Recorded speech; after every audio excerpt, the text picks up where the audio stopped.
seems like whether it's something new or big moments, our team just seems to shine. And like I said, if I knew what it was, I'd do it every weekend. I don't personally think about it too much instead of, besides, when media and y'all bring it into my ear, like, oh, could be the first back-to-back champion. I don't think about that. I just try to go win another one. It got me started in this in the first place, is being able to get to this point and have an opportunity to do this. I mean, I feel like there's a lot to learn from last year, like just being in this situation, knowing what the pressure's like, knowing what the weekend is like in terms of the schedule. And I just feel like we learned a lot from that.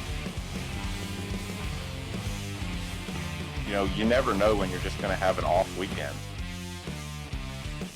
I've kind of gotten the ability to have the platform that I want, and it is my platform, and I can speak to whatever I feel like talking about. We were in the mix, and it makes it a lot more fun when you're in the mix than you are just struggling and trying to figure out what direction to go. Yeah, it's tough, and sorry for being bouncy the roads here. I have, the all-you-can-eat buffet every single day of the week. People are going to get tired of it, right? So if it's a special thing, I think people get more excited for it. Hi, Bo. Raise your hand up so she can see it. There you go. So even as I think it was, Thanks, buddy. Very head-scratching why at the beginning all four of us just went instantly straight to the back. We just really struggled.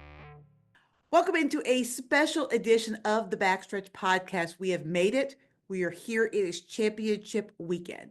By the end of the weekend, either Ryan Blaney, Joey Logano, William Byron, or Tyler Reddick will be your 2024 Cup Series champion. In this special edition of the podcast, we take a look back at the road to championship weekend.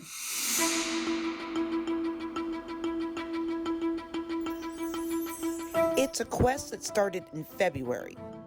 8 months, 36 races, one goal, the NASCAR Cup Series Championship. By September, the field of contenders had been whittled down to 16 with no true favorite. This championship was as wide open as any in recent memory. Playoff driver Austin Cindric. From a schedule standpoint, I love the variety. I think you have to have the variety in our playoffs because that's what our season is. Our season has a complete variety of different styles of racetracks, and it rewards a different style of driver. And to have a complete champion in NASCAR, you at least have to be good at every type of racetrack. The first round of the playoffs started with Joey Logano getting the win at Atlanta, sending an early message. Then Chris Buescher played playoff crasher with the win at the Glen. The round ended in Bristol, with Kyle Larson picking up win 5 of what would be a 6-win season. Well, we've been strong every weekend, I think the field has recognized that. We just, I got kind of into a slump of crashing too much, and that could still happen. Round 2 of the playoffs was a wild card in more ways than one, with non-playoff drivers Ross Chastain and Ricky Stenhouse Jr. getting wins, before Larson once again ended up in victory lane at a cutoff race, winning at the Roval. When you look at the next 4 tracks,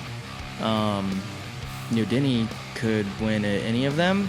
And then, I think William too, he's just sleepy, or not sleepy, but sneaky good. Blaney, for sure as well. But the real drama came after the race, when Alex Bowman was disqualified for being underweight.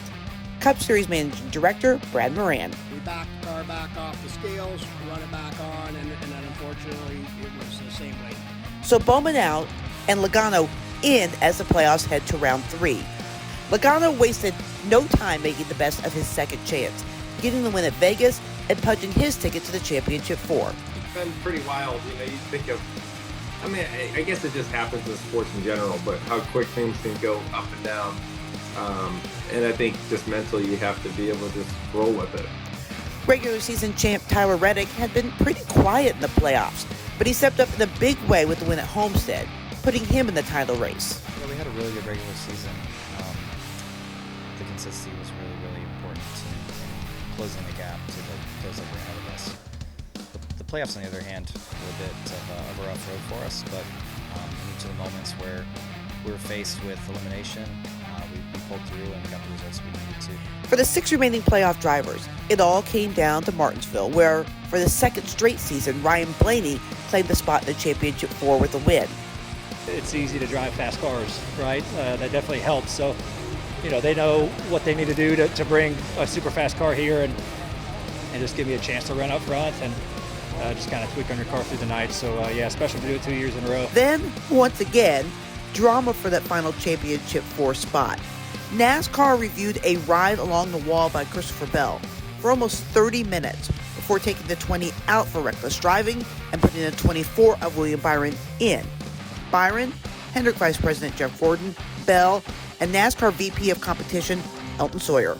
Don't really know what to think about all that, but thankful that NASCAR looked at it, that they, they have rules in place, and that's what it is. You're not supposed to ride the wall. They made that pretty clear, and he did, to prevent himself from losing the additional spot. So I never once thought that that's what I would get penalized. I didn't think I was going to get penalized at all. I didn't even think a penalty was in the card. And any race violations are not protested. It's not appealable, I should say. But it wasn't just the wall ride that created chaos at the end of the race. The Chevys of Austin Dillon and Ross Chastain, along with the Toyota of Bubba Wallace, were fined, penalized points, and had crew members suspended for a race because NASCAR said they tried to manipulate the end of the race at Martinsville. Our NASCAR expert and crew chief, Chris Carrier. Let's face it, this goes on all the time. If you have to ask why, it's because there are so many alliances in racing now. Back years ago, back in the day, quote, back in the day, there really wasn't. Everybody was kind of out for themselves a little bit. At times, there were car manufacturer alliances. I don't know that they were so close that somebody would actually run a blockade to help another Chevrolet or another Buick or another Ford or another Plymouth or Hudson Hornet or whatever it was win a championship or gain spots, but it's there. And I feel like if I just think it's going to be there. I mean, there are so many alliances. I mean, look, we've got teams that have 4 cars coming out of the same building, and they're all getting paid by the same guy. And there's quite a few of those. There are 3 and 4 car teams, and some of those teams are supported by the same car manufacturer, and they get a lot of support financially and technically from the same car manufacturer. And the car manufacturer wants one of their cars and one of their drivers to win the championship. All of that brings us here to Phoenix, where Logano, Blaney, Byron, and Reddick have one race with the best finisher of the 4 becoming the NASCAR champion. Right, we feel pretty strong about our team, and these type of pressure situations we feel really solid about. Pretty similar to last year. Hopefully it ends the same. We can charge through the field, and I think our race car is good enough to work. Yeah, trying to just put together a good start to the race, but really it's such a long race. It's just going to be about trying to get to the finish and have what you need there. Just trying to enjoy this moment. It takes a year's worth of hard work to get here, so just trying to enjoy it as much as possible. There's a lot of things you're focused on, and it should be. We work all year long to be our best and try to win a championship on Sundays.